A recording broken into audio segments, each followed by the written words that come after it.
Share start करते हैं। O hidden light vibrant in every atom, Oh, hidden light, vibrant in every atom. O hidden light shining in every creature, O hidden light shining in every creature, Nature. O hidden love embracing all in oneness, O hidden love embracing all in oneness.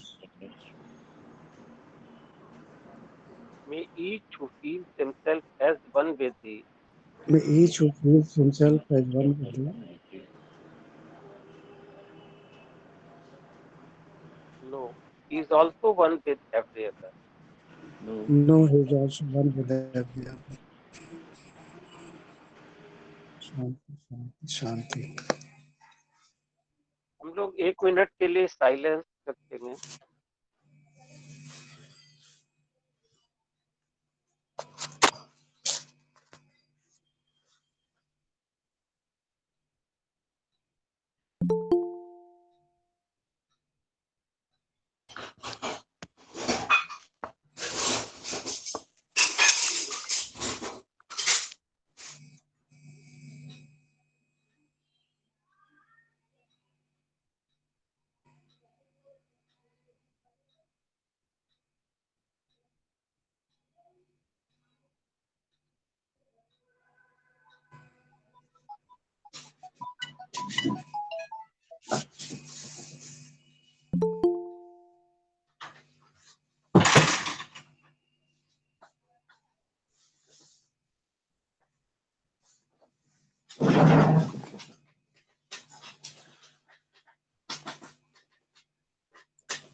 ये बंधुओं, अब नया वर्ष 2021 start हो गया है और हम लोग आशा करते हैं कि ये आने वाला वर्ष सभी के जीवन में ना ही सिर्फ हमारे बंधुओं या हमारे मेंबर्स के, समस्त मानव जाति के लिए खुशियों व शांति लाए, ऐसी हमारी शुभकामना है। और इसके अलावा सभी चराचर जगत में सभी के लिए शांतिदायक व सुखदायक हो। आज हमारे बीच में हमारे ब्रदर एस.के. पांडे जी हैं, जो कि एक राष्ट्रीय प्रवक्ता हैं और इन्हों को बहुत साल हो गए थियोसफी में आए, 35-40 साल हो चुके हैं और ये अभी उत्तर प्रदेश और यूके फेडरेशन के सेक्रेटरी भी हैं। ये बता दें, इन्होंने 1985 में चौहान लॉज कानपुर में स्टार्ट किया था और तब से ये थियोसॉफिकल सोसाइटी के माध्यम से सेवा में रत हैं। पांडे जी एक धर्मपथ नामक थियोसॉफिकल मैगजीन के एडिटर भी हैं, जो कि फेडरेशन से निकलता है। ये पोस्टमास्टर के पद से सेवानिवृत्त हुए थे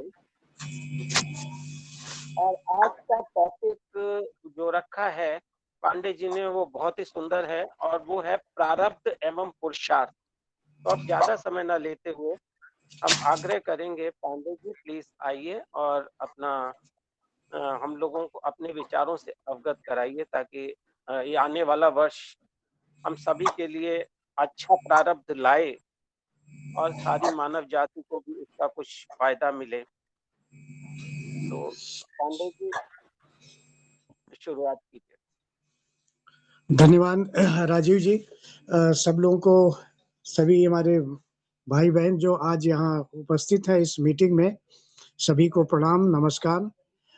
और सबसे पहले मैं, चूंकि एक परंपरा जैसा है, वरना तो जो दर्शन है वो ये कहता है कि सुबह जन्म संध्या अवसान पहचाने सो बने महान।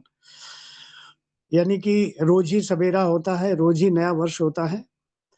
लेकिन हमारे ज़हन में, हमारे अंतर में इस तरह बसा हुआ है, इसलिए ये नया साल का हम आज दूसरा दिन है, तो हम सभी भाइयों-बहनों को हार्दिक बधाई, शुभकामनाएँ देना चाहते हैं। आज का जैसा कि राजीव जी ने बताया कि हमारा टॉपिक है प्रारब्ध एवं पुरुषार्थ। लंबे समय से हमारा ख़्याल है सदियों से इस डिबेट का विषय रहा है और फिर भी कभी बड़ा मुश्किल हो जाता है। आज तक ये निश्चय कर पाना बड़ा मुश्किल हो रहा है कि प्रारब्ध और पुरुषार्थ ये दोनों क्या हैं और कैसे इसको किया जाए कि हम अपने प्रारब्ध को अच्छा बना सकें। जैसा राजीव जी ने कहा कि हम लोग सभी के लिए अच्छे प्रारब्ध की कामना करते हैं, मंगल कामना करते हैं। हम योग वाशिष्ठ का शुरू करने से पहले योग वाशिष्ठ का एक छोटा-सा उदाहरण देना चाहेंगे, जिसमें प्रारब्ध और पुरुषार्थ को 2 भेड़ों की तरह बताया गया है। और ये दोनों भेड़ें जो हैं हर जन्म में आपस में लड़ती हैं, पुरुषार्थ और प्रारब्ध दोनों एक-दूसरे से दोनों भेड़ें लड़ती हैं।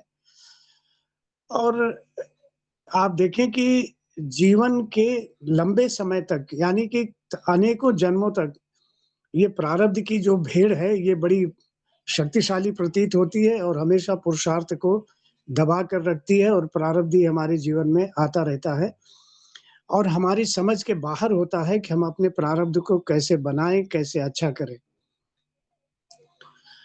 और तो ये दोनों लड़ती हैं और कभी पुरुषार्थ जीतता है, कभी प्रारब्ध की भेड़ जीतती है और जब एक समय ऐसा आता है कि हम इस रहस्य को जानने लगते हैं, तो हमारे जीवन में पुरुषार्थ की भेड़ जो है वो दिनों-दिन शक्तिशाली होती चलती है और फिर हम हमारा प्रारब्ध जो है वो स्वयं हम उसके बनाने वाले हो जाते हैं, इसके निर्माता हो जाते हैं। मनुष्य अपने स्वयं का और अपने जीवन का भविष्य का निर्माता बन जाता है, जब उसे ये ज्ञान प्राप्त हो जाता है। आज हम आपको एक स्टोरी है, कहानी वायरल हो रही है बहुत और मुझे बड़ा अपील किया इस कहानी ने, तो मैं आपके सामने भी ये कहानी रखना चाहूँगा। हो सकता है आपके पास भी आई हो कहानी ये, लेकिन हम इस पर चर्चा करेंगे। अभी तो मैं कहानी कह रहा हूँ, पर इसकी चीर-फाड़ हमें करनी होगी, ताकि हम इसे और अच्छी तरह से प्रारब्ध और पुरुषार्थ को समझ सकें और मनन कर सकें, हमेशा चिंतन कर सकें। कहीं पर एक राजा था, उसने अपने 3 मंत्रियों को बुलाया और एक-एक थैला पकड़ाया अपने मंत्रियों को और कहा कि जाकर बगीचे से फल तोड़ कर के ले आए। तो तीनों मंत्री जो है वो बगीचे में चले गए जो थोड़ी दूर पर था। तो एक ने क्या किया कि उसने चुन-चुन कर जैसे अ, उसने सोचा कि राजा खाएँगे फल तो उनके लिए बहुत सुंदर-सुंदर और मीठे फल का चुनाव किया जाए, जो अच्छे हों, स्वस्थदायी हों। तो उसने चुन-चुन कर अच्छे-अच्छे परिश्रम किया और अच्छे फल अपने झोले में भरे, बहुत मेहनत करके कई पेड़ों पर चढ़कर कहीं से माने कुल परिश्रम किया उसने और अपना झोला भर कर के चला और दूसरे ने क्या किया, उसको लगा कि राजा तो खुद देखने वाला नहीं है कि हमारे झोले में क्या है, कैसा फल है, क्या लेकर के आए हैं। तो उसने क्या किया कि जैसा भी मिला कच्चा, पक्का, सड़ा गला जो कुछ था वो अपने झोले में भर लिया और वो भी लेकर के चला राजा के पास और तीसरा जो था, वो और भी विलक्षण था इन दोनों से, तो उसने क्या किया कि उसमें घास-फूस और पत्ते सब भर लिए। उसने कहा कौन देखने वाला है, राजा तो देखेगा नहीं, खाली ऊपर से झोला दिखाई पड़ेगा कि हाँ, भरा हुआ है। तो तीनों आ गए और राजा के सामने पेश किए गए, तो इन तीनों को ये था कि राजा कहीं ऐसा ना हो कि हमारे तीनों को नहीं बल्कि जो जिन लोगों ने वो किया था, एक तरह से बेईमानी की थी, परिश्रम नहीं किया था, उनको लगा कि कौन देखने वाला है, जाके खड़े हो गए, तो राजा ने कुछ भी नहीं किया, ना उनके झोले मँगाए, ना किसी से दिखवाया कि क्या है इसमें। उसने अपने जो प्रधानमंत्री थे उनको आदेश दिया कि दूर की एक जेल में इन तीनों को ले जाकर के दूर एकांत में अलग-अलग कोठरी में बंद कर दो 15 दिन के लिए। तो आप समझ सकते हैं क्या हुआ? उनके पास ये झोले थे अपने साथ में, तो वो लेकर के 15 दिन की जेल में तीनों चले गए, अलग-अलग जेलों में थे। तो एक जिसने स्वस्थ फल चुने थे, परिश्रम किया था, अच्छे-अच्छे स्वादिष्ट फल लाया था, उसके लिए 15 दिन काटना और भी अच्छा हो गया कि फल खा कर के 15 दिन काटे तो जो स्वास्थ्य खराब था वो और अच्छा हो गया, व्यक्ति भी स्वस्थ हो गया।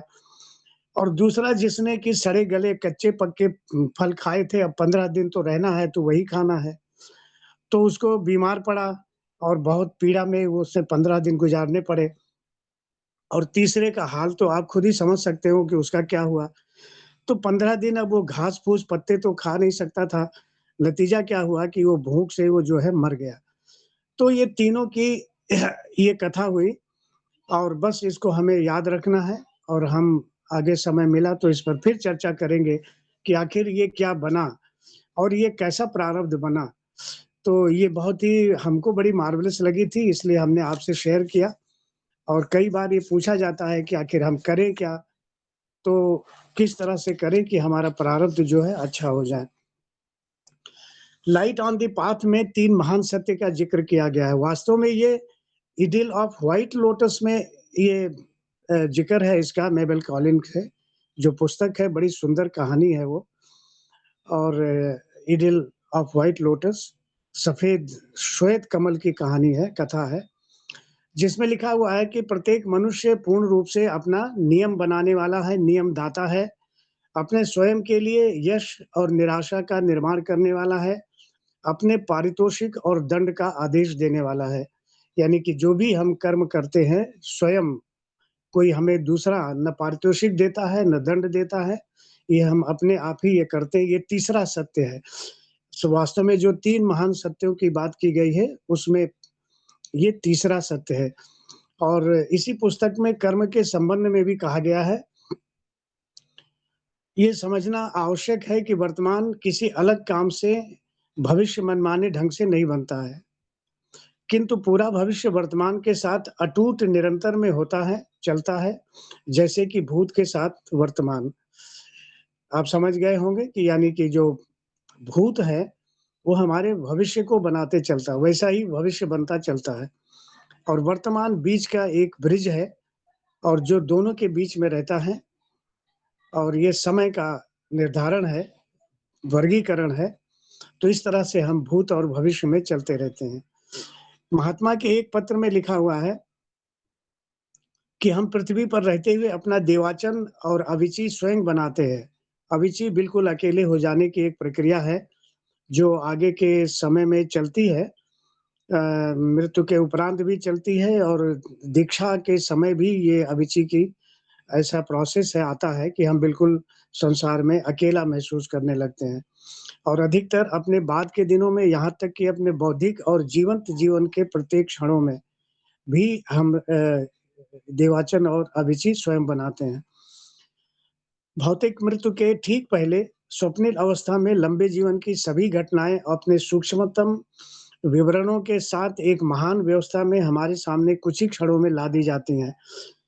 ये सभी ने सुना होगा, कहा जाता है कि मृत्यु के क्षण से पहले हमारे जीवन में हमारी ही जो जीवन की सारी घटनाएँ हैं, हमारे सामने लाई जाती हैं और हमारी जो जिस बात में जिस किसी चीज़ से हमारी तृष्णा बड़ी घनिष्ठ होती है, वही हम उसी को पाने के लिए वही हमारा प्रारब्ध बनता है और हम अगले जीवन में उसी को पूरा करने के लिए फिर से शरीर धारण करके चले आते हैं। तो उनमें से जो भावना सबसे दृढ़ होती है, वही हमारे भविष्य के अस्तित्व का जीवन सिद्धांत बनकर हमारे सुख या दुःख का निर्माता बन जाती है। बृहदारण्यक उपनिषद में है कि वास्तव में मनुष्य अपनी इच्छाओं से बना है। ये एक थियोसॉफी का आधार भी है कि हमारा जो विचार है, वही आकर के मूर्त रूप धारण करता है पृथ्वी हमारे इस भौतिक जगत में।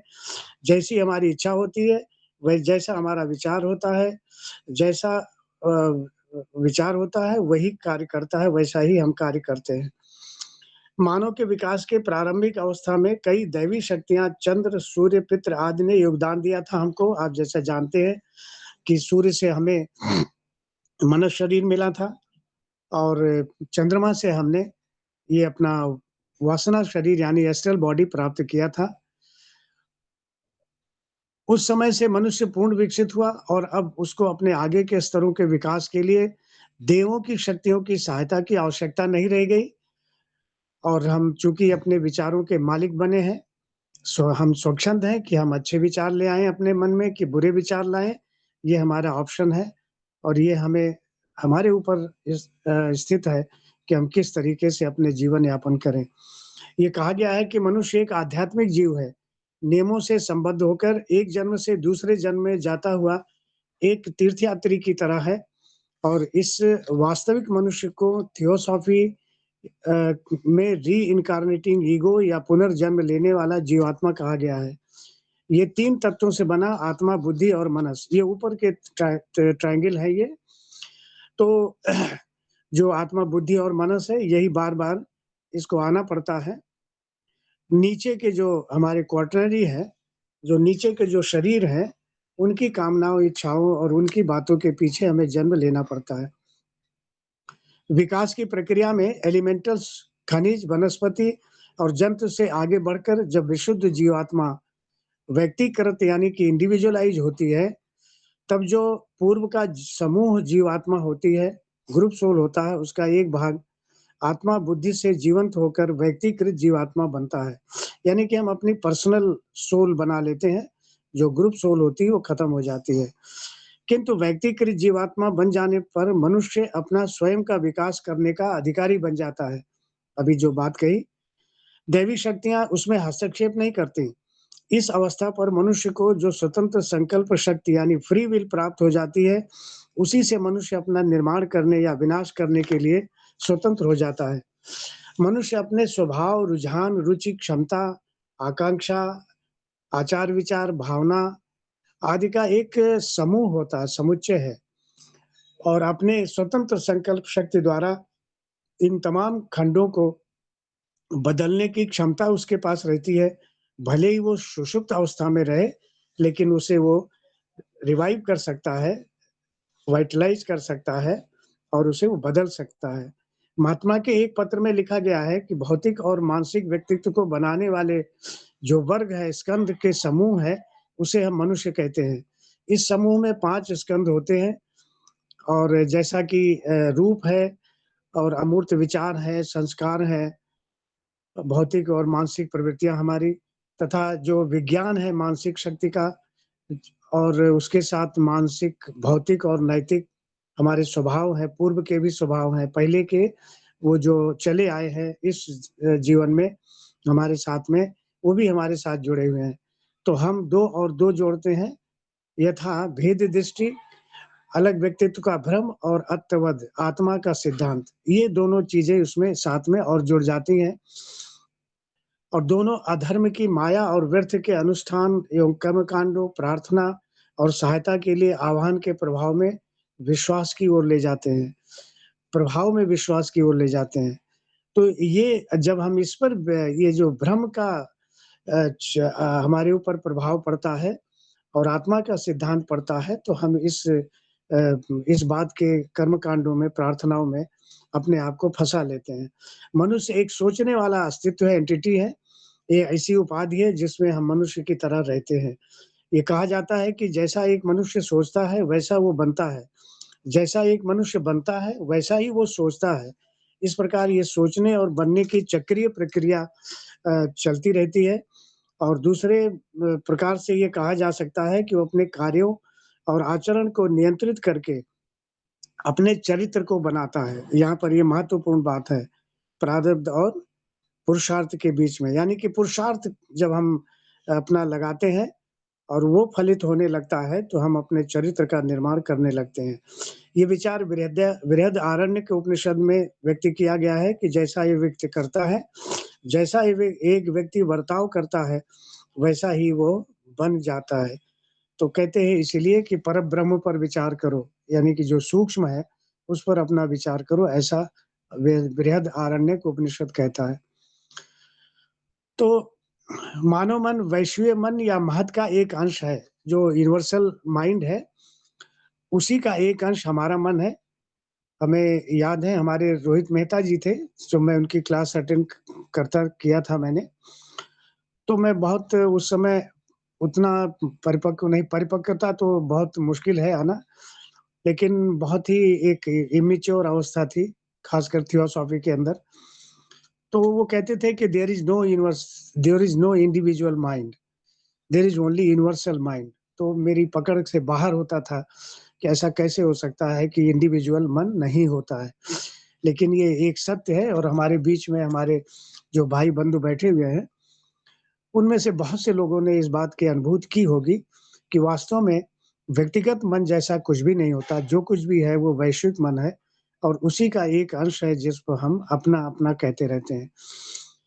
जो ईगो है मन की तरह काम करते हुए एक मानसिक चित्र बनाती है, जो मूल रूप से एक विचार बनता है, विचार रूप बन जाता है और ये मानसिक चित्र अपने सृजनकर्ता जो चेतना का एक हिस्सा है, से चुंबकीय बंधन द्वारा जुड़ा रहता है। हमारे विचार हमसे बड़ी दृढ़ता से जुड़े रहते हैं। ये विचार रूप अपने सृजनकर्ता से अलग नहीं किए जा सकते, ये हम सभी लोग जानते हैं। वो इसको अपने पूरे भूलों की जीवन में साथ रखता है और मृत्यु के द्वारा आगे के स्तरों पर अपने साथ ले जाता है। यानी कि जब हमारी मृत्यु होती है जब, तो जब भौतिक शरीर छूटता है, तो ये आगे चलता चला जाता है और इसी तरह से ये मानसिक प्रारूप जो मेंटल मैट्रिक्स है, वो ऊपर जाता है और वापसी की यात्रा में घने स्तर पर उतर कर उसी स्तर का पदार्थ और उस प्रारूप में जुड़ जाता है और नीचे जब हम दोबारा जन्म लेते हैं, तो हमारे वही विचार मूर्त रूप बन कर के हमारे जीवन में उतरते हैं। ये मानसिक चित्र लंबे समय तक सुषुप्त अवस्था में रह सकता है, किंतु अपने सृजनकर्ता, अपनी संतान जैसे अस्तित्व के प्रत्येक ताजे आवेग से पुनः जागृत और जीवंत हो जाता है। इसकी जीवन शक्ति बढ़ती है और अपना रूप संशोधित करती है। निश्चित नियमों के अनुसार इसका विकास होता है और इन मानसिक चित्रों का जो समूह है, समुच्चय चरित्र बनता है, जिसे जैसे कोषों के समुच्चय देह का कोशिका समूह बनाते हैं, उस प्रकार उसी प्रक्रिया में संशोधित भी हो जाते हैं। देखिए ये पॉइंट है, इसको हम सबको नोट करना चाहिए कि जिस तरह से ये हमारा शरीर बनता है, तो ये बड़ा अजीब-सा लगता है, सोचने में दिक्कत होती है कि क्या हमारा शरीर इन विचारों का बना हुआ है? तो वास्तव में ऐसा ही है, क्योंकि जो विचार हम ऊपर से लेकर के आए हैं, वही धीरे-धीरे हमारे जीवन में, हमारे शरीर रूप में मैनिफेस्ट होने लगते हैं। तो हमारा जो लोअर मनस है, हमारा जो एस्ट्रल बॉडी है, हमारी जो फिज़िकल बॉडी है, वो इन्हीं विचारों के, भावनाओं के जो तार हैं, जो धागे हैं, उन्हीं के द्वारा बने हुए हैं। तो हम इसको चाहें तो अपने विचारों की ही शुद्धता करके, विचारों का परिमार्जन करके, हम अपने शरीर का शुद्धिकरण भी कर सकते हैं। जीवात्मा की इस रचनात्मक शक्ति द्वारा मानसिक चित्र में कई पदार्थ प्रवेश प्रवेश करते हैं। ये काम द्वारा अधिक सक्रिय किया जा सकता है। इसे देखिए इंग्लिश में जो शब्द इमोशन है, उसका मतलब ये है कि हमें वो मोशन में यानी कि गति में जाने की प्रेरणा देता है। इमोशन यानी भावनाएँ हमें एक्टिव कर देती हैं और हम जीवन में उसी के अनुसार काम करते रहते हैं। और अपने विचारों को बदल करके, उससे प्रेरणा लेकर के हम अपने आप को तदनुसार बदल सकते हैं। ये बौद्धिक विचारधाराओं तथा द्वारा अग्रसित होकर उसी तरह का चित्र बना सकता है। किंतु जो भी हो चाहे ऊँचा या नीचा, बौद्धिक या कामिक, उपयोगी या शरारती, दैवी या पाश्विक, ये मनुष्य में एक मानसिक चित्र के रूप में ही रहता है, जो रचनात्मक जीवात्मा का ही उत्पाद है और इसी के ऊपर उसका कर्म आधारित होता है। मूल विचार रूप के कंपन अपने से घने एस्टल पदार्थ में कंपन पैदा करते हैं और इससे द्वयम विचार रूप बनता है, जिसका एस्टल मानसिक चित्र कहा जाता है। यानी कि जो विचार हमारे मन में उठे थे, वो नीचे उतर करके एस्टल में अपना रूप एस्टल रूप धारण कर लेते हैं और इसी तरह से वो कंपन नीचे घने एस्टल पदार्थ के रूप में आते हैं और ये रूप तात्विक शक्ति के लिए आवरण बनता है। ये क्रियाशील स्वतंत्र अस्तित्व वाली वस्तु बन जाता है और एस्ट्रल स्तर पर विचरण करते हुए अपने जनक से चुंबकीय संबंध बनाए रखता है। अ पादरी साहब की लेडबीटर साहब की एक पुस्तक है।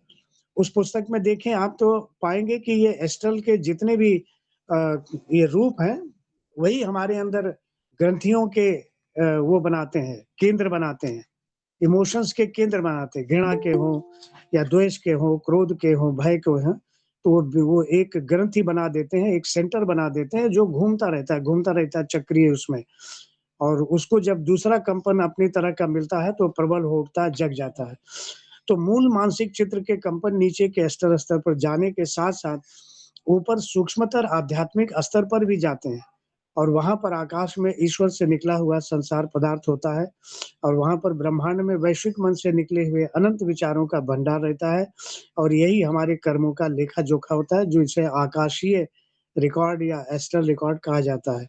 किसी विचार को पैदा करते समय अच्छा या बुरा जैसा भी प्रयोजन होता है, उसी प्रकार के तत्व उस विचार रूप को जीवंत करके उसको एक स्वतंत्र अस्तित्व वाली वस्तु बनाते हैं। यहाँ एलिमेंटल्स का देखिए प्रभाव है और उसका क्या काम है, वो इस पर चर्चा हो रही है। और इन जीवंत एस्ट्रो मानसिक विचारों के अनुसार मनुष्य भौतिक स्तर पर कर्म करता है। पीछे से वो प्रेरक शक्ति के रूप में काम करते हैं और कर्म के सिद्धांत के अनुसार जीवात्मा जिस तरह का विचार उत्पन्न करके कर्म करता है, उसी तरह का उसके अनुरूप परिणाम आता है। नियमित और देर तक बने रहे विचार स्पष्ट निश्चित चित्र बनाते हैं और तदनुसार मजबूत और टिकाऊ एस्ट्रो मनश्चित्र बनता है, जिससे जीवन का एक स्पष्ट उद्देश्य बनता है। एक आदर्श की स्पष्ट पहचान हो जाती है, जिस पर मनुष्य बारंबार कार्य करते हुए रहता है और ऐसा मनश्चित्र उस मनुष्य के जीवन में मुख्य प्रभाव ले आता है और जीवात्मा की शक्तियाँ इसके द्वारा निर्देशित होती हैं। इसीलिए आप देखें कि ये जो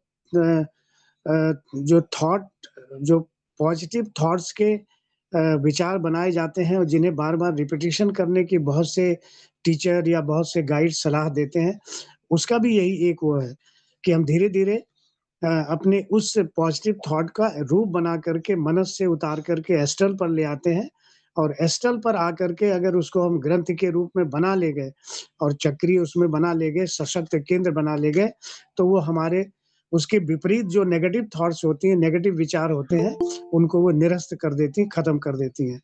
और इस तरह से हमारा जो प्रेरणा की शक्तियाँ होती हैं, वो एक अच्छी शक्तियाँ बन होती हैं, पॉजिटिव एनर्जी होती है, जो हमारे जीवन को उसी दिशा में ले जाती है। मनुष्य अपने जीवन काल में अनगिनत प्रकार के मानसिक चित्रों का संग्रह बना लेता है।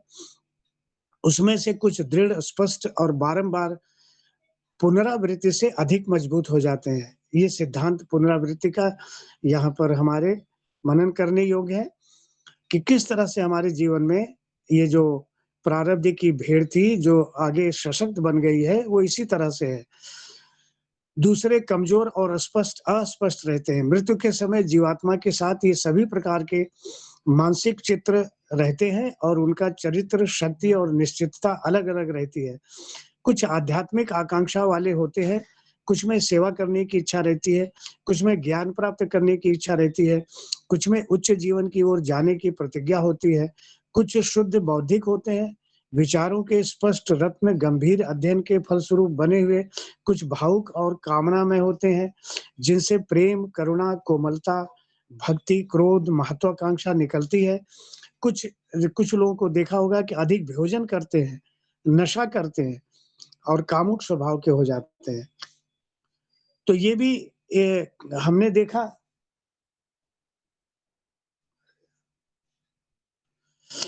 देखा कि कुछ लोग एक टाइम भोजन करते हैं और बहुत स्वस्थ बने रहते हैं। पर हमें कई लोगों को क्या ज़्यादातर लोगों को मोस्टली ये लगता है कि अगर हम खाना नहीं खाएँगे तो कमज़ोर हो जाएँगे। जो लोग हम यहाँ उदाहरण देंगे, जो लोग जिन लोगों ने विपश्यना किया है, तो आप देखें कि बाहर हम घर में रहते हैं, तो अनायास ही हमारी आदत रहती है कि जब टाइम आता है तो हम कुछ न कुछ खाना चाहते हैं और नहीं खा रहे हैं तो हमको लगता है कमज़ोरी सी आ रही है। ये सब एक मानसिक धारणा है। इसका कोई एक सत्य अस्तित्व तो नहीं रहता है। वहाँ जब हम जाते हैं विपश्यना में, तो देखते हैं कि वहाँ सिर्फ़ एक समय का भोजन होता है। 11 बजे के बाद फिर कोई भी किसी भी तरह का न तो नाश्ता आता है, न तो किसी तरह का भोजन आता है और दिन में 11 बजे के बाद फिर सुबह जाकर के साढ़े 12 बजे ब्रेकफ़ास्ट होता है। तो आप सोचिए, हमारी आदत पड़ जाती है। तो हम 2 रोटी खाने की आदत डाल दें तो तमाम पेटू होते हैं, उनका लगता है पेट ही नहीं भरता है। नशा करके आदत बन जाती है, तो ये सारी चीज़ें इस बात के दृष्टांत हैं कि हमारे विचार बार-बार जिस चीज़ पर हम चिंतन-मनन करते रहते हैं, वो हमारे अंदर दृढ़ता से हमारे अंदर घर कर जाते हैं और वो हटते ही नहीं। भले ही कुछ के एस्ट्रो मानसिक चित्र नष्ट हो गए हों या कुछ थोड़े ही देर रहे हो, किंतु सभी मूल मानसिक चित्र जीवात्मा के साथ रहते हैं और मृत्यु के बाद उसके साथ एस्ट्रल संसार में जाते हैं। कामलोक में काम मनस द्वारा बनाए गए चित्र जो स्थूल और पाशविक स्वभाव के हैं, एस्ट्रल संसार में शक्तिशाली होते हैं। एनिमल पैशन जो है, एक जीवात्मा जिसका विकास अभी नहीं हुआ है, वो ऐसे निम्न काम मनस के विचारों में रहता है और इस प्रकार अपने अगले जीवन में उसी प्रकार के विचारों को दोहराने की तैयारी करता है। देखिए पिछले पता नहीं इसी में हमने आप ही के साथ शेयर किया था कि जब डार्विन एक जंगल में जा रहे थे, तो उनके साथ एक आदिवासी चल रहा था, उसकी पत्नी चल रही थी, उसको उनको गाइड करने के लिए जंगल में। तो उस आदिवासी को जब भूख लगी, तो कुछ नहीं मिला तो अपनी पत्नी को मार कर वो खा गया। तो जो एनिमल पैशन है, यहाँ देखिए एथिकल ज़िंदगी नहीं है अभी इस स्तर पर, जो एथिकल लाइफ है, नैतिक जीवन है, जो रिलेशन है, जो संबंध हैं, संबंधों की जो मान्यता है, उसका जो प्रेम है, वो कुछ नहीं है और वो खा गया। और जब उन्होंने कहा कि ये आपने अच्छा नहीं किया, डार्विन ने जब कहा तो उसने कहा कि वो बहुत स्वादिष्ट थी। तो एक ऐसा उदाहरण है कि किस लेवल पर आदमी रहा होगा और कहाँ से कहाँ हम पहुँचे हैं। जब जीवात्मा निम्न स्तर से ऊँचे स्तर पर उठता है, तब मानसिक चित्र में जो नीचे के स्तर के पदार्थ हैं, उनके तत्व नीचे छूट जाते हैं और उनकी चेतना सुषुप्त हो जाती है। जीवात्मा के भूलों की वापसी यात्रा में सुषुप्त चित्र अपने काममय पदार्थ को वापस लेते हुए व्यक्त हो जाते हैं और नए जन्म में मनुष्य की क्षुधा, वासना और निम्न भावनाएँ बन जाते हैं। यानी कि उसकी जो डिज़ायर्स हैं, वो बन जाती हैं। जीवात्मा निम्न तत्वों से मुक्त होकर जब देवाचन में जाता है, तो वहाँ अपने शुद्ध मानसिक चित्रों की संपत्ति जो ट्रेज़र उसके पास होता है, या ज़्यादा होता है या कमी के अनुपात में समय व्यतीत करता है। वही उसका जीवन काल उस देवाचन में निर्धारित करता है कि उसके पास अच्छे विचार हैं कि कम अच्छे विचार हैं, वही उसका जीवन काल निर्धारित करता है। यहाँ वो अपने साथ उस ऊँचे उत्तम प्रयत्नों को लाता है, चाहे वो कितने भी क्षणिक रहे हों और इनसे वो अपने अगले जीवन के लिए क्षमता और शक्ति प्राप्त करता है। देवाचन का जीवन आत्मसात करने के लिए होता है। जो अनुभव पृथ्वी पर इकट्ठे किए थे, उससे जीवात्मा का विशिष्ट गुण बनता है और इस पद्धति से उसका विकास होता है और इस बात पर निर्भर करता है कि भूलोक के जीवन में जीवन के समय उसने कितने और किस प्रकार के मानसिक चित्र बनाए और उसने समुचित और अधिक अस्थायी रूप से कितने बदल दिए। एक विशेष श्रेणी के मानसिक चित्रों को एकत्रित करके ये उनके सत्व निकाल लेता है और ध्यान के द्वारा ये मानसिक अंग बनाता है और उसमें जो अनुभवों का सत्व है उसको क्षमता के रूप में ढाल देता है। उदाहरण के लिए एक मनुष्य जिसका मनोशक्ति औसत प्रकार का था, अपने ज्ञान की आकांक्षाओं और सूक्ष्म तथा उच्च कारणों को समझने के प्रयास से कई मानसिक चित्र बनाया। अपने देह को हटा देने के बाद देवाचन में वो अपने मानसिक चित्रों पर काम करता है और उनको क्षमता में विकसित करता है, ताकि उसकी जीवात्मा पृथ्वी पर पुनः अपने पहले की मानसिक क्षमता की तुलना में एक उच्चतर मानसिक यंत्र लेकर लौटता है। यहाँ हम एक उल्लेख करेंगे मैडम एनी बेसेंट का। उन्होंने लिखा है कि जो अच्छे गुण, जो सद्गुण, या उदाहरण के लिए हम जैसे एक कोई गायत्री मंत्र का जाप करता है या गायत्री मंत्र की साधना करता है, तो वो कहती है कि इस तरह के सद्गुण जब जा करके उस शुद्ध मानसिक लोक पर पहुँचते हैं, जो हायर मेंटल स्टेज है देवाचन की, वहाँ पहुँचते हैं तो वो कई गुना मल्टीप्लाई हो जाते हैं, सैकड़ों गुना मल्टीप्लाई हो जाते हैं। तो आप सोच सकते हैं कि हमारी विकास की प्रक्रिया हमारे मरने के उपरांत भी चलती रहती है और ज़्यादा चलती है। अच्छे गुण वहाँ पर कई गुना बढ़ जाते हैं और जो दुर्गुण होते हैं वो एस्ट्रल तक छूट करके लोअर मेंटल तक वो धीरे-धीरे करके विगलित हो जाते हैं। तो आप सोचिए कि ये है प्रारब्ध और पुरुषार्थ का, यहाँ देखिए हम रेखा खींच रहे हैं। हालाँकि ये खींचना बहुत मुश्किल है, लेकिन हमारा ये कहना है कि यहीं पर जब हम अच्छे कर्म करते हैं, वो तो कई 100 गुना बड़े हो जाते हैं और जो हमारे दुर्गुण जो हैं, वो फिर हमारे साथ लौटते हैं। लेकिन आप देखिए दुर्गुण जैसे गए थे वैसे लौट रहे हैं अगले जीवन में। लेकिन जो सद्गुण है, वो बहुत कई गुना भारी हो गए। तो आप सोच सकते हैं कि हमारा जो पुरुषार्थ है, वो कई गुना भारी हो चला है और इसके बाद अब जो हमें नया जीवन मिलेगा, निश्चित ही हमारी पुरुषार्थ की भीड़ जो है, वो हमारे प्रारब्ध की भीड़ को अब पराजित कर सकने की क्षमता में रहेगी। तो जब समान प्रकार के मानसिक चित्रों का समुच्चय एक सैचुरेटेड बिंदु पर पहुँचता है, तो फिर उसी प्रकार कि केवल एक विचार करने से पूरा समुच्चय कार्य में घनीभूत हो जाता है। कार्य अवश्यंभावी होता है क्योंकि भौतिक अंग को मानसिक आवेग का पालन करना ही होता है। स्मृति में जो भौतिक अंग को मानसिक आवेग का पालन करना ही होता है, ये नोट करने की बात है। स्मृति में जो मानसिक चित्र उन अनुभवों के रूप में इकट्ठे किए गए हैं, जिसमें से जीवात्मा अपने भूलों के जीवन से गुजरा है, उनके फलस्वरूप जो कार्य हुए हैं, उन पर भी जीवात्मा काम करता है।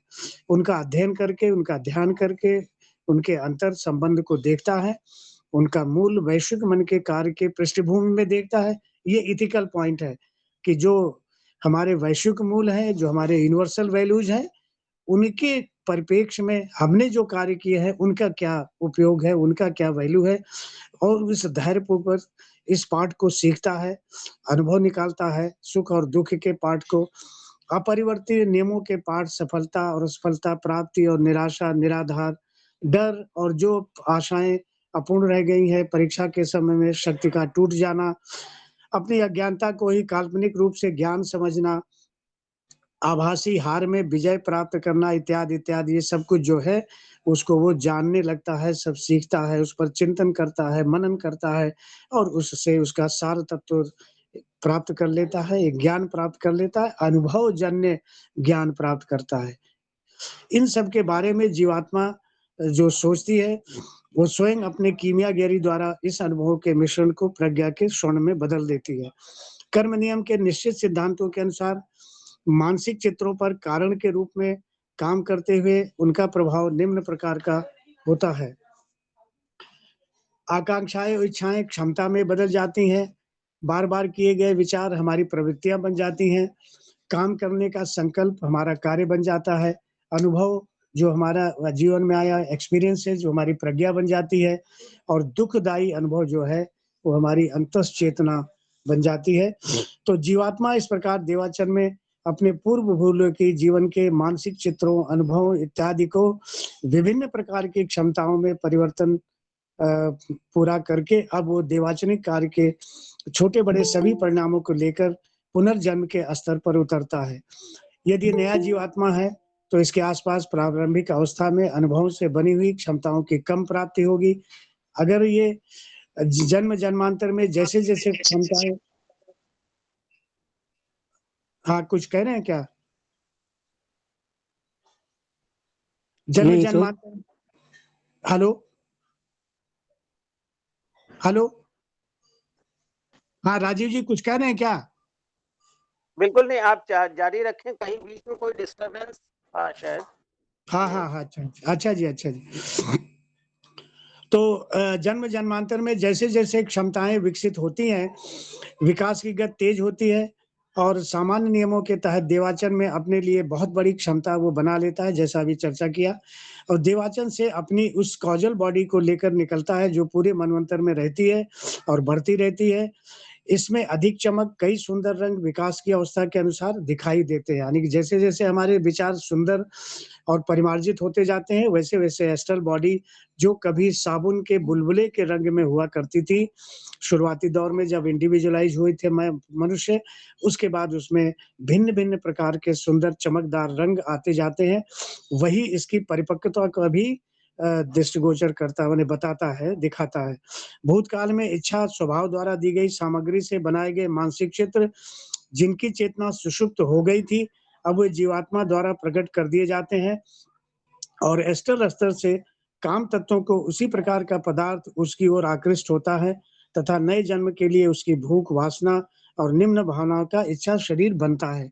यानी कि जब नीचे आ रहे हैं, तो हमारे जो परमानेंट एटम्स हैं, उस पर फिर से जो हमारी छूट गए उस लोकों में हमारे तत्व थे, वो सब फिर वापस आ रहे हैं और उसी तरह से हमारा शरीर धीरे-धीरे करके बनने लगता है।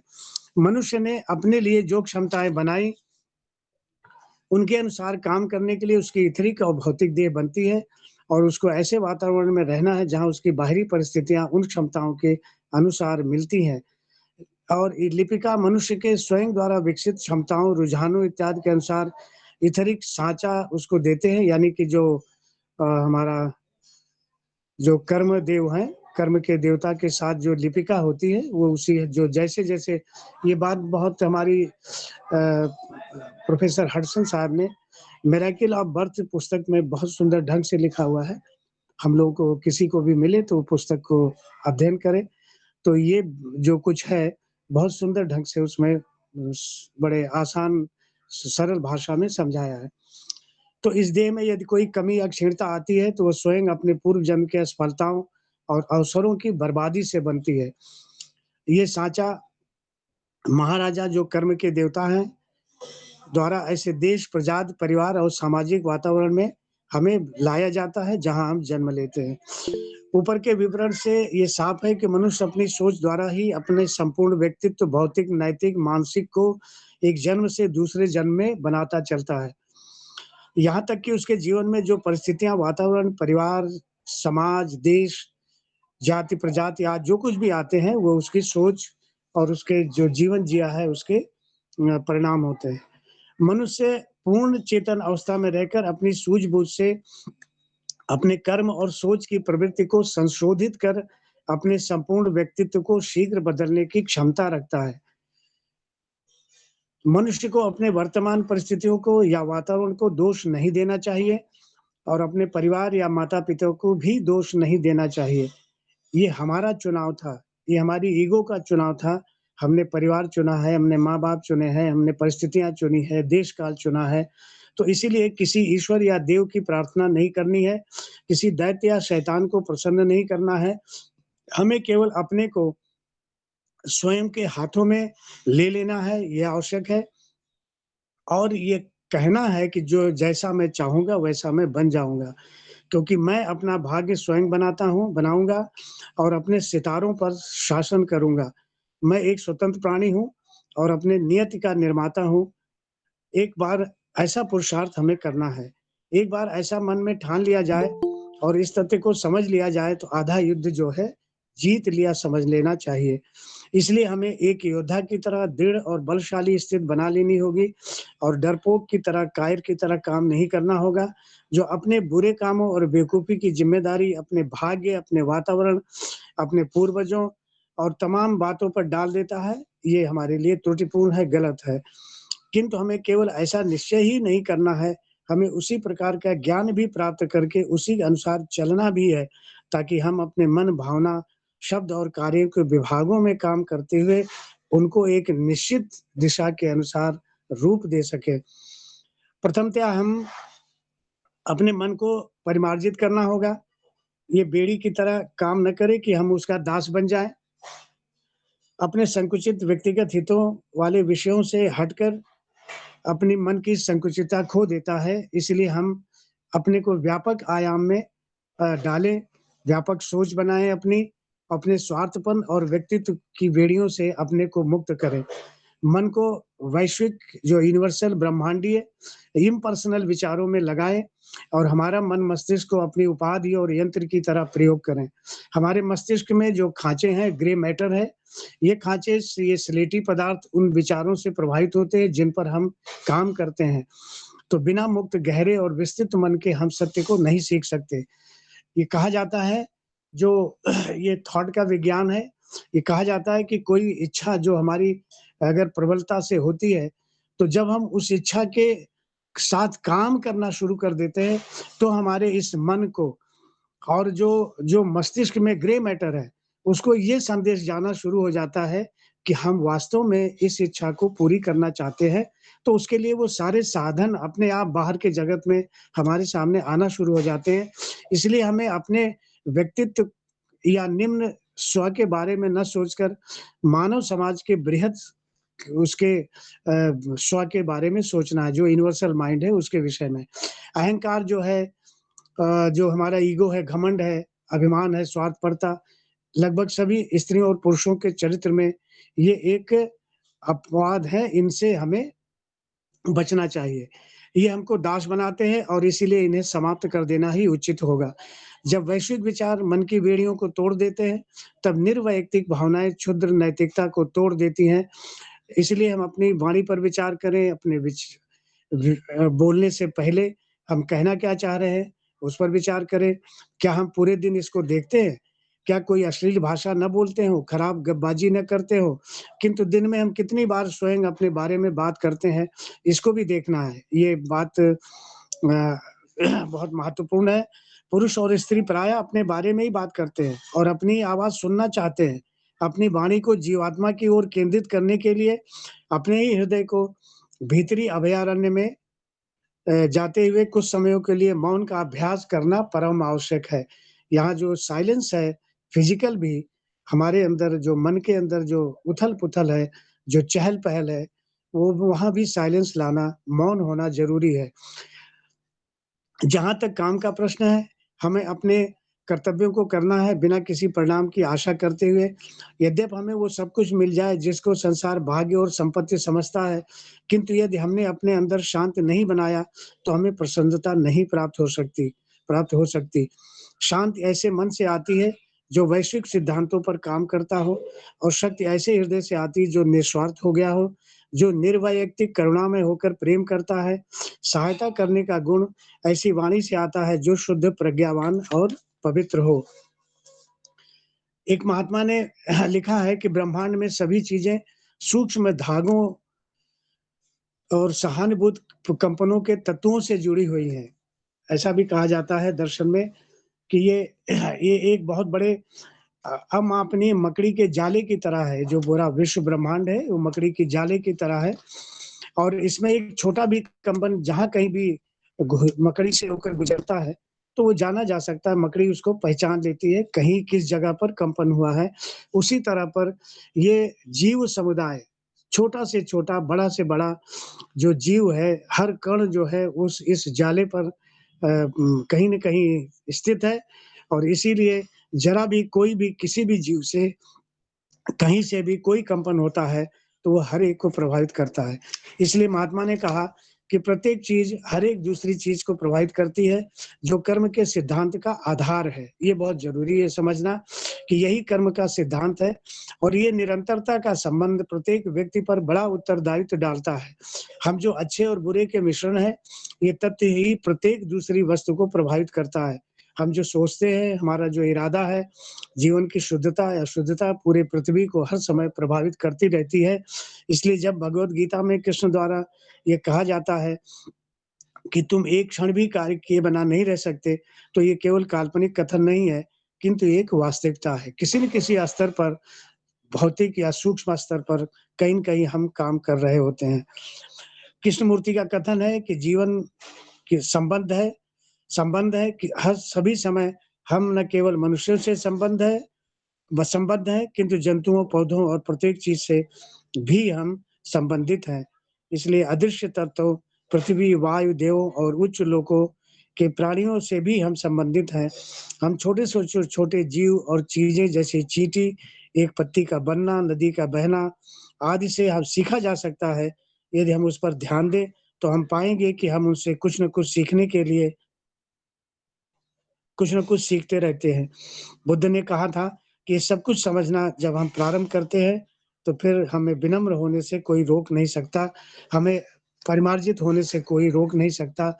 इसीलिए भगवान बुद्ध ने कहा, "अप दीपो भव", अपने अंतर में जाकर के अपना ही दीप प्रकाश अपने आप बनो और इसीलिए सभी सही साधना पद्धतियाँ विशेष तौर से अपने जो थियोसॉफी में रिकमेंडेड है, राजयोग या 7 पारमिताएँ, जो दान, विराग, वीर्य, ध्यान, प्रज्ञा, शील, शांति, ये सातों पारमिताएँ हैं, जिन पर हम चल करके, जिन पर चिंतन मनन करके, जिनको जीवन में अपना करके हम अपने मानवीय जीवन को सफल बना सकते हैं और अपने पुरुषार्थ को प्रबल बना सकते हैं। पूर्ण चेतन अवस्था में आकर एक निश्चित दिशा में सभी स्तरों पर प्रयत्न करते हुए मनुष्य स्वयं और पूरी मानवता के विकास को गति देता है। फिर वो परिपूर्ण मानव की अवस्था में पहुंचकर महान ऋषियों के श्वेत भ्रातृ संघ जो उस पूरे विकास की दिशा दे रहा है, उसका और दैवी शक्तियों का सहकर्मी बन जाता है। और आप देखें कि यही हमारे मनवंतर का विकास का लक्ष्य है, इस मनवंतर का, और यही हमारे लक्ष्य विशेष थियोसॉफिकल सोसाइटी का है, क्योंकि हमारे जो गुरुदेव हैं, वो इस विकास की दिशा में नित्य प्रति पल छिन्न हमारे विकास की प्रक्रिया में हमारी सहायता कर रहे हैं। और हमारा पूरा ये कर्तव्य बनता है कि हम अपने को शुद्ध और परिमार्जित करते हुए उनकी सेवा करने कार्य में लग जाएँ, उनकी सेना में शामिल हो जाएँ, उनके सिपाही बन जाएँ। तो आप देखिए कि अब हम आते हैं, अभी हमारे पास थोड़ा-सा समय है, हम लोग चर्चा कर लेते हैं, मैं अपना ये समाप्त करता हूँ यहाँ पर। तो अभी जो राजा और मंत्रियों की कहानी थी, हमने उसमें देखा कि तीनों ने तो परिश्रम किया था, तीनों ही गए थे, बगीचे में गए थे, तीनों ने कुछ न कुछ तो काम किया था, लेकिन इन काम करने के पीछे तीनों के फल अलग आए। तो प्रत्यक्ष में देखने से तो लगता है, बाहर का व्यक्ति जो देखेगा तो ये तीनों गए हैं, बगीचे में गए हैं, वहाँ पेड़ों पे चढ़े हैं कुछ या नीचे से फल उठाए हैं। दूर से देखने पे लगेगा कि जिसने अपने झोले में पत्ते भरे थे, घास भरी थी, उसने भी फल उठा के भरा होगा, ऐसा सोचा जा सकता है, ऐसा समझा जा सकता है। और दोनों को भरा हुआ बैग ला कर के जब वो ले आए होंगे, शहर से गुज़रे होंगे, नगर से गुज़रे होंगे, तो सबने देखा होगा कि तीनों ने एक जैसा कर्म किया है। पर क तीनों के कर्म में क्या फ़र्क था? क्या बात थी जो तीनों को उस प्रारब्ध की ओर ले गई? और यहीं पर पुरुषार्थ और प्रारब्ध के भेद को हम समझने को इंटेलेक्चुअली बड़ा मुश्किल है। अनुभूति के स्तर पर हम समझने का जब प्रयास करेंगे, तो हम पाएँगे कि वास्तव में पुरुषार्थ ही हमारा जो है धीरे-धीरे करके, और ये प्रारब्ध है, ये हमारे पुरुषार्थ को प्रबल बनाने में हमारी सहायता भी करता है। ये भी एक अच्छी बात है, क्योंकि उसी से जो हम एक्सपीरियंसेस सुख-दुःख का पाते हैं, तो उसी से हम आगे भी बढ़ते हैं। तो मैं अपनी बात को समाप्त करूँगा यहाँ पर। आप सभी ने बड़े ध्यान से सुना, और राजीव जी, मैं आपको पुनः धन्यवाद दूँगा कि आपने पुनः अवसर दिया मुझको अपनी शेयर करने का बातों का। इसलिए मैं आप सभी का, अपने बंधुओं का सभी अभिवादन करता हूँ, धन्यवाद देता हूँ। बंधु पांडे जी, आपने बहुत अच्छा हम लोगों को टॉपिक पे बताया, और इतने गहरे जो आपने आज सब्जेक्ट पकड़ा था, ये बहुत पुराना और हमेशा के लिए एवरग्रीन टॉपिक है, प्रारब्ध और पुरुषार्थ। तो जो आपने ऑब्लिगेटरी पिलग्रिमेज की बात कही है, वो तो है ही है, इम्पोर्टेंट है, और मनुष्य अपने जीवन में स्वतंत्र है, ये बात बिल्कुल ठीक है। इसके बारे में मैं लेडबीटर जी की एक बुक है, beginnings of the sixth root race, जो कि लास्ट चैप्टर है, man whence how and whither का। उसमें ये कहते हैं, I am no more competent to settle satisfactorily the question of free will and question of predestination. प्री He's saying, I am no more competent to settle satisfactorily the question of free will and predestination. यही पूरे प्रारब्ध और पुरुषार्थ के ऊपर वो कह रहे हैं कि I am not competent to settle. बड़ा हाँ, मतलब ये ऐसा सब्जेक्ट है, मैं इसको वो कर रहा हूँ क्योंकि उन्होंने लिखा है, but he's saying I can bear the testimony to one undoubted fact that there is a plane from which the past, present and future have lost their relative characteristic and each is as actually and absolutely present in consciousness as the other. मतलब वो कह रहे हैं कि जिसमें भूत, भविष्य, वर्तमान तीनों एक ही उसमें देखा जा सकता है, ऐसा भी एक तल है जिसकी बात ये कह रहे हैं हमारे CW लेडबीटर जी। तो मैं आगे आपसे चाहूंगा कि इसके बारे में बताएं। ऐसा जो फल है उसको जाने देखिए पे प्रारब्ध और हाँ, पुरुषार्थ में क्या कहा जा सकता है? ये राजीव जी आपने जो बात कही वो वास्तव में ये जो भूत भविष्य और वर्तमान का जो भेद है ये समय के खंड है ये। उस समय के खंड में ये वर्तमान भी शामिल है। आप कह रहे हैं कि एक ऐसा जो है, ये तीनों विद्यमान है, जो जिसको इटर्नल कहा जाता है, शाश्वत है वो। तो ये बड़ा मुश्किल है राजीव जी कि हम लोग इसको मैडम ब्लाउस्की ने भी जब उनसे एक जगह पूछा गया था कि ये कौन से कर्म के फल आते हैं, क्यों ऐसा होता है? तो उन्होंने भी कहा कि ये बड़ा मुश्किल है, हम भी नहीं बता सकते, हम नहीं जानते हैं। हो सकता है गुरुदेव जानते हों या कहीं और कोई जानता हो या भगवान बुद्ध को वो कहती है कि नहीं पता लगता कि किस-किस कर्म के फलस्वरूप कौन-सा हमारे प्रारब्ध में क्या बात आएगी, उसका कैसा फल आएगा, क्या हमें भोगना पड़ेगा। और इसीलिए कृष्णामूर्ति ने ये कहा है कि जो कर्मा है, it is not a dead thing, ये एक चैतन्य और जीवंत वेव है, क्रिया है और ये चलती रहती है और ये हमारे विकास के क्रम में चलती है। मान लीजिए एक जन्म में हमने कोई ऐसा काम किया था और कई जन्मों के बाद आया है, तो निश्चित रूप से अब जब वो कर्म का फल आ रहा है, कई जन्मों बाद, तो क्या वो कर्म जो हमने 10 जन्म पहले किया था, वैसा ही परिणाम लेकर के इस जन्म में आएगा? तो डिपेंड करता है कि किस जगह पर पहुँचे हैं। क्या हमने अपनी आंतरिक क्षमता को इन 10 जन्मों में बढ़ा लिया है? और अगर हमने अपनी आंतरिक क्षमता को इन 10 जन्मों में बढ़ा लिया है, तो निश्चित ही चाहे जितने भी भीषण उन कर्म के फल होंगे, उन्हें हम बर्दाश्त करने की क्षमता में आ जाएँगे।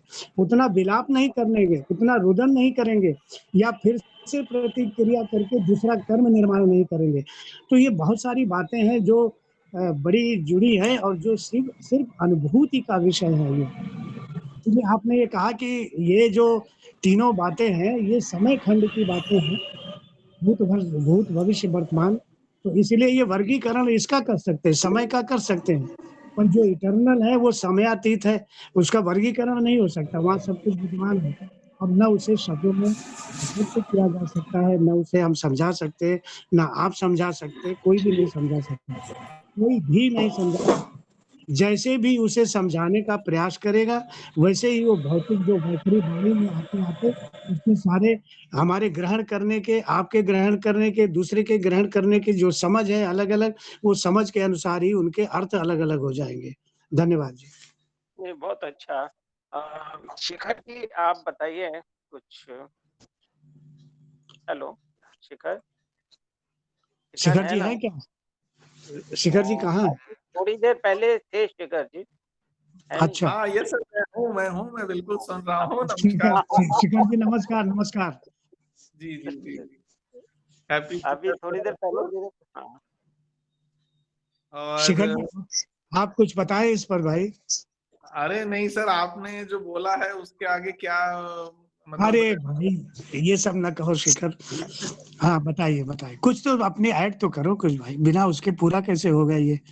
नहीं इसमें एक्चुअली एक मैंने आर्टिकल पढ़ा था डॉक्टर आई के तन्नी का, जी, द पैराडॉक्स ऑफ प्रारब्ध एंड पुरुषार्थ, the paradox of effort and grace. होगी यहाँ सब चम्मच तो उसमें भी उन्होंने शुरुआत उसमें काफी यही बात लिखी, और हम लोग जैसे लॉ ऑफ कर्मा पढ़ते हैं तो अल्टीमेटली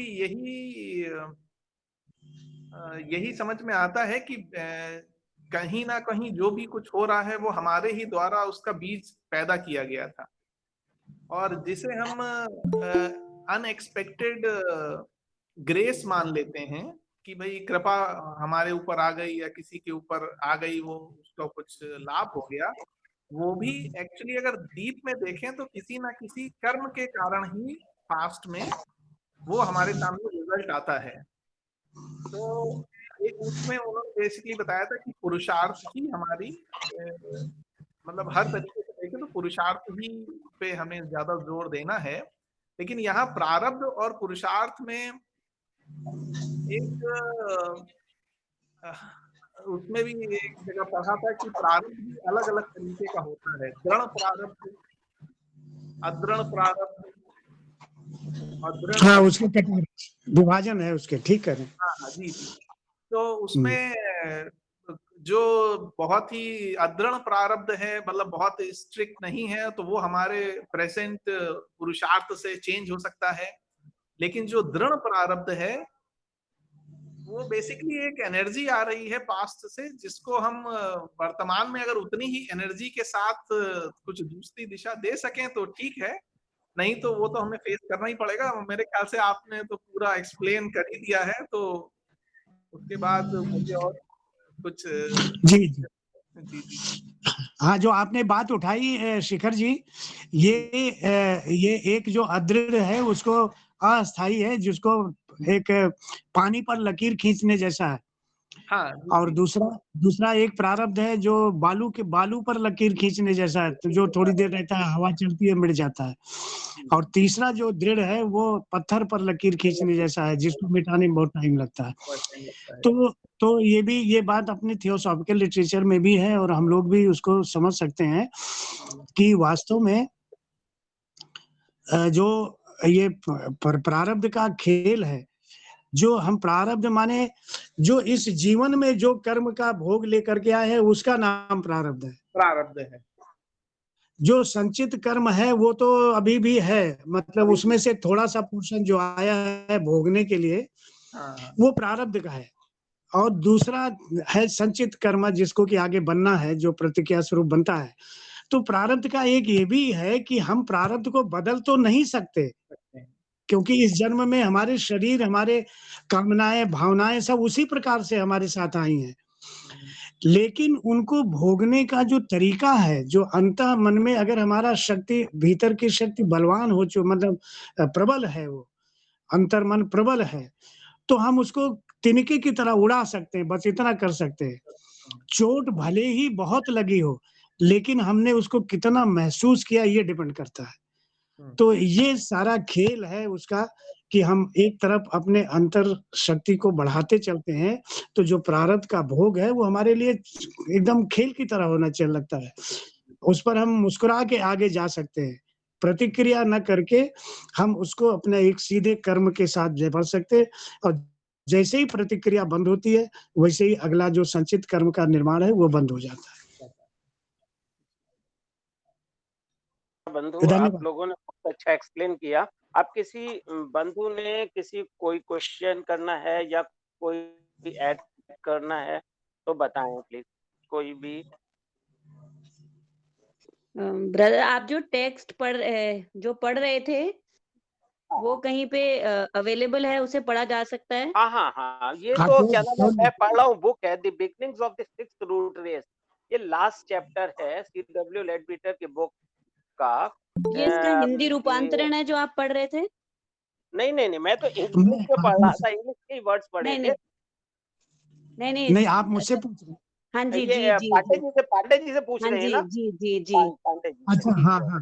अरे अरे पांडे जी। अरे, देखिए देखिए देखिए, मैं बताऊं, ये आर्टिकल जो है, जो धर्मपथ में छप चुका है। और वैसे भी जो पांडे जी का वो एक कलेक्शन था, थियोसॉफी के आयाम, एक बुक हम लोगों ने छापी थी उत्तर प्रदेश फेडरेशन की ओर से अपने थियोस में। तो थियोसॉफी के आयाम में धर्मपथ के 21 आर्टिकल थे, जो कि वो कलेक्ट किए गए थे। तो वो उपलब्ध है, पुस्तक चारों तरफ है, हमारे पास भी है। अगर आप चाहेंगे तो हम इसको भेज भी सकते हैं, जिसको जरूरत होगी तो। ये ऑनलाइन भी उपलब्ध है? नहीं, ऑनलाइन तो नहीं है, अभी उस पर तो नहीं डाला है। लेकिन आपको हम ऐसे उपलब्ध करा देंगे, इसकी हार्ड कॉपी जो है। जी जी, धन्यवाद धन्यवाद। जी आप पांडे जी का वो ले लीजिएगा और पांडे जी से संपर्क कर लीजिएगा, ठीक जी है? जी चाहे मेरे से कर लीजिएगा। हाँ जी, मुझे भी वो धर्मपथ के बुक चाहिए, मुझे सिक्स्थ रूट रेस। सिक्स्थ क्या रूट मुझे भी रेस मिल तो सकती? मैडम वो आउट ऑफ प्रिंट है इस समय, सिक्स्थ रूट रेस तो। नहीं, हिंदी हिंदी हिंदी। हिंदी तो बहुत ही वो छोटा संस्करण है उसका, उसमें कुछ नहीं है। उसमें जो जो राजीव जी बता रहे हैं, हाँ बिगनिंग ऑफ रेस करके अलग से एक छपी है, और दूसरा मैन वेंस हाउ विलर करके पूरी किताब है, जिसका ये आगे पोर्शन है, ये बिगनिंग ऑफ ये रेस। दोनों भी हिंदी में छपी है क्या? नहीं नहीं, हिंदी में इसका एक बहुत ही संक्षिप्त संस्करण आया हुआ है, तो क्या मानव कब कहाँ से। तो क्या मुझे वो किताब प्राप्त हो सकती है, जो भी संस्करण आपके ये पास है?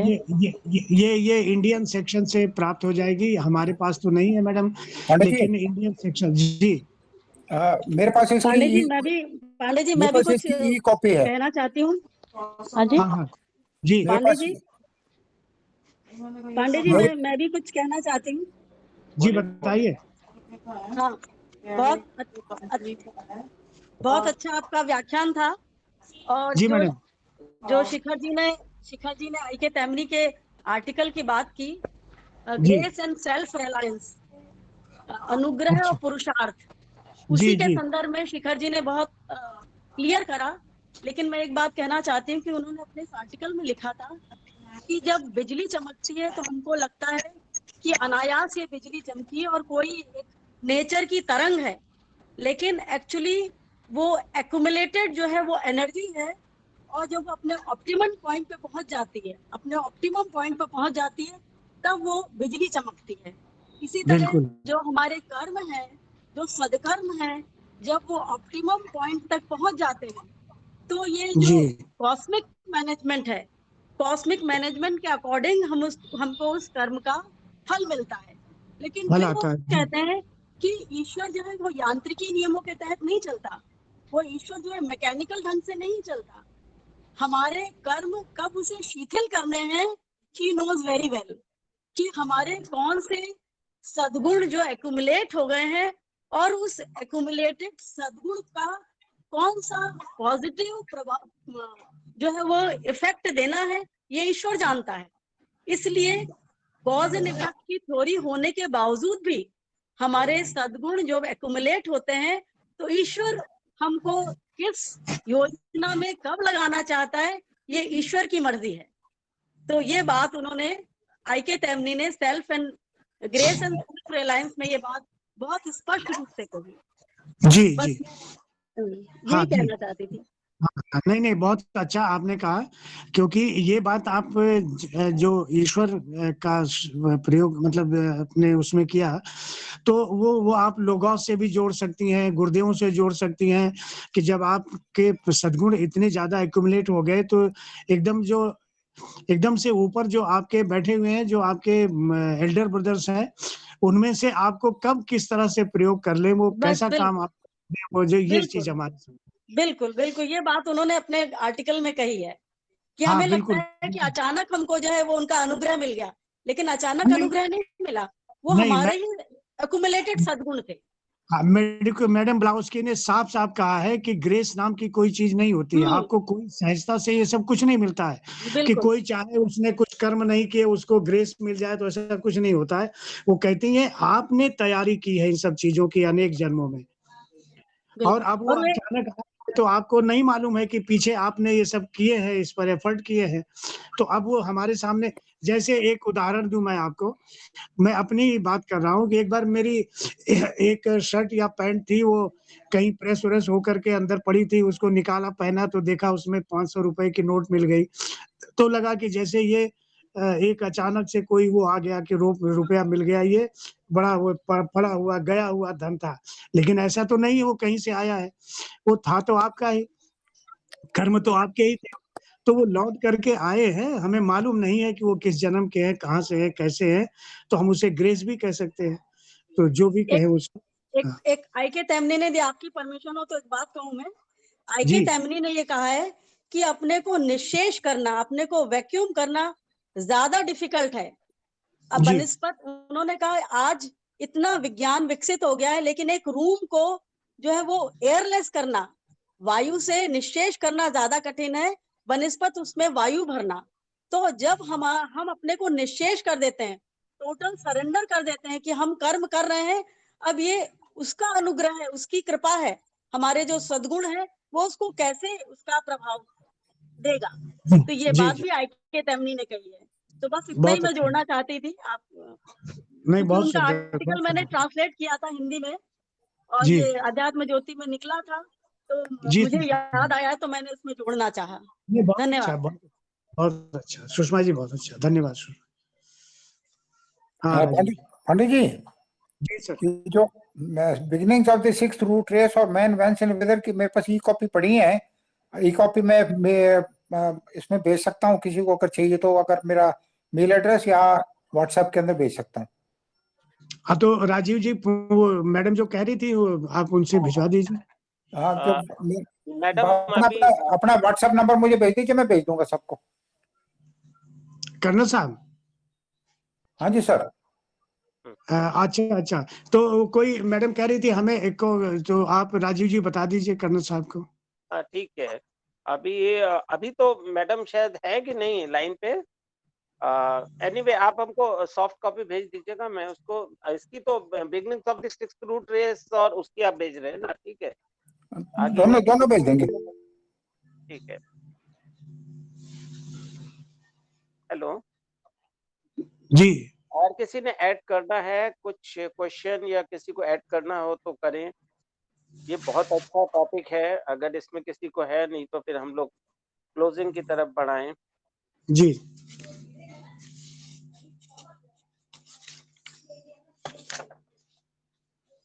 चलिए राजीव जी अ, प्रेयर करिए। शिखर जी और कुछ ऐड करना है? शिखर जी चले गए मेरा क्या। अरे नहीं नहीं सर, कुछ ऐड नहीं करना, हम तो सर पांडे जी को सुनने के लिए नहीं बैठे नहीं नहीं, ये बहुत अच्छा, नहीं बहुत अच्छा। चलिए, मैंने कहा कुछ, क्योंकि बहुत अच्छा टॉपिक है। हाँ जी जी। अभी फिर हम लोग जो है वी लुक फॉरवर्ड। बहुत अच्छा आज आपने पांडे जी दिया, शिखर जी आपने भी बहुत अच्छा ऐड किया। आप लोगों से फिर से हम लोग चाहेंगे कि टॉक लें। शिखर जी आपको जब समय हो तो जरा सा दीजिएगा, बिल्कुल ठीक है। बिल्कुल सर, ठीक है। तो क्या थैंक नाम है, आज का बहुत ही अच्छा प्रेरणादायी आपके विचार रहे पांडे जी, आपने बहुत अच्छा हम लोगों को किया। एक चीज और कहना चाहेंगे कि यहाँ पे हम लोगों के यूट्यूब चैनल है थियोसॉफी दिल्ली, अगर कोई पूरा ना सुन पाया हो हम लोगों में से, तो वो दोबारा से सुन सकते हैं। कुछ कह रहे हैं कोई? हेलो, अब 1 मिनट के लिए हम लोग साइलेंस करेंगे और उसके बाद, हेलो, कुछ कह रहे हैं कोई? नहीं, प्रेयर करिए। अच्छा अच्छा ठीक है। नेक्स्ट टाइम हमारा टॉक रहेगा, ब्रदर राजीव गुप्ता हैं हमारे, वो पतंजलि योग सूत्र पे आगे बढ़ाएंगे, जो कि काफी टाइम से चल रहा है। समाधिपात का योग सूत्र 37 चल रहा है, 37 सूत्र चल रहा है, तो उसके आगे लेंगे अगले 9 तारीख को। तो अब हम लोग प्रेयर करते हैं। ओम सर्वे भवन्तु सुखिनः, सर्वे सन्तु निरामया, सर्वे भद्राणि पश्यन्तु, मा कश्चित् दुःखभाग् भवेत्। ओम शांति। शांति, शांति।